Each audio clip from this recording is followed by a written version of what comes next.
Hi, I'm Ros Cardinal, Managing Director of Shaping Change.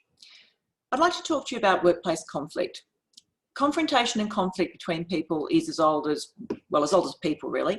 Anytime you put humans together, there are going to be times when people disagree, they don't get on, they have differences of opinion, or just can't stand each other. So how should you manage conflict in your team? It's a mistake to think that no conflict means the team is effective. Maybe that's true for some teams, but it's more likely that people are focused on maintaining the status quo, not rocking the boat, following the team rules, or being friendly with each other no matter what the cost. Lots of conflict is obviously unhealthy as well.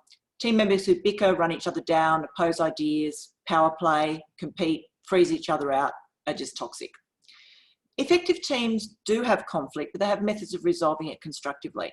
Conflict is seen as a necessary part of life, disagreements aired, explained, explored, and acknowledged. So how do you create a team environment where disagreements are constructive?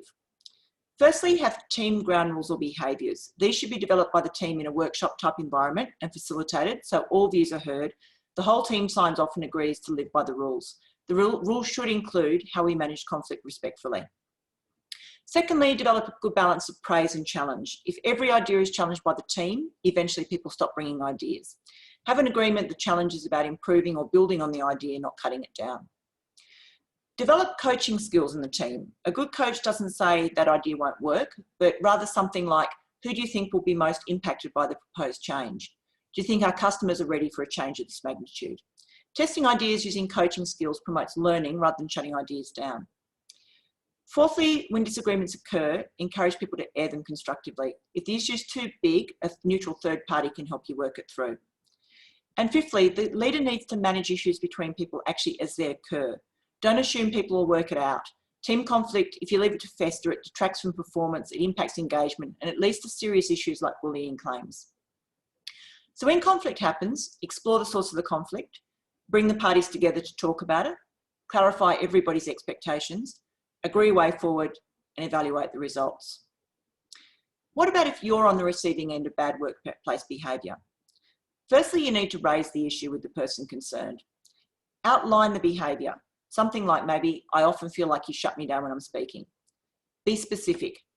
It happened at the team meeting on Monday when I was giving my project update and you spoke over me a number of times. Explain how it impacts you. When this happens, I find it frustrating as it feels as if you place no value on my contributions. State your preferred outcome. It would add more value for me in team meetings if you could listen to my ideas and save your comments and questions till the end. And ask them to agree to behave differently. I'd appreciate it if you could agree to this change. What about if you're suddenly confronted by a colleague who's angry and making a point in public?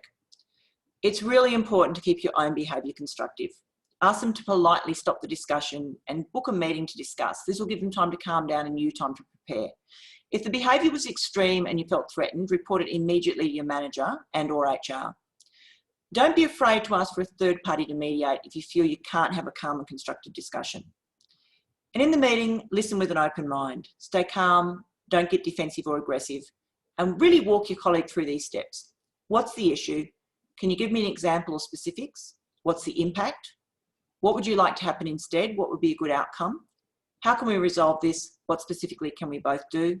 And finally, what have we agreed to do? By keeping your own behaviour as positive and constructive as possible, you'll be working on a resolution, not actually fueling the workplace conflict. And in any workplace conflict, there are often two sides. Asking yourself, what contribution am I making to the issue? And being really honest in your answer is always a really good place to start.